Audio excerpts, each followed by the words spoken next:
Movement isn't a break from learning, it is a part of how learning happens. And yet, many of the environments we still continue to build separate the two. We've built an environment for sitting. In a world where people are moving less than ever, spending more time on phones, on screens, on video games, and less time in spaces that naturally encourage movement. The consequences are measurable. We are seeing rising rates of obesity and declining metabolic health, leading to increased chronic disease, particularly in children. 1 in 5 children in the USA are obese.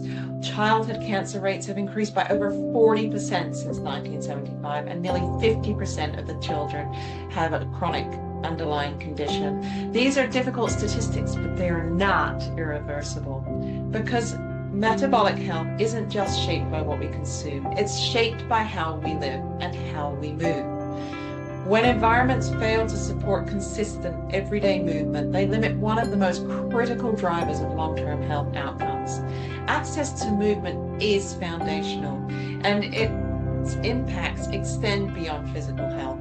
Movement supports cognitive performance, attention, and engagement, and it improves mental well-being. It strengthens social connections.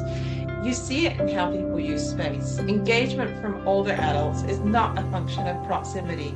It is a function of whether the environment is designed for comfort, safety, and rest. When seating is positioned near activity, it creates opportunity for interaction. Intergenerational engagement doesn't happen by chance, it is designed. Children move differently. Spaces that support that behavior through connected pathways and multi-use zones increase engagement and duration of use.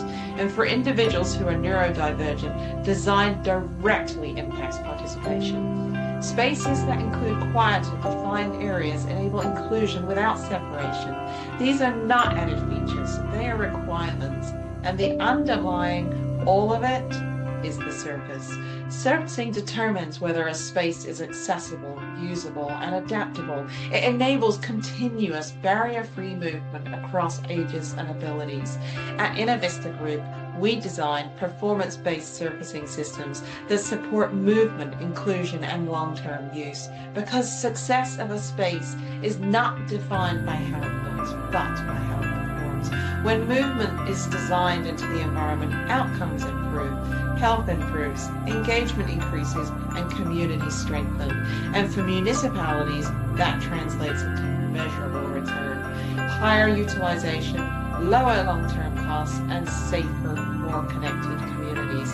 At Innovista Group, we don't just design services, we design environments that perform. The communities that prioritize movement today will outperform the ones that don't tomorrow.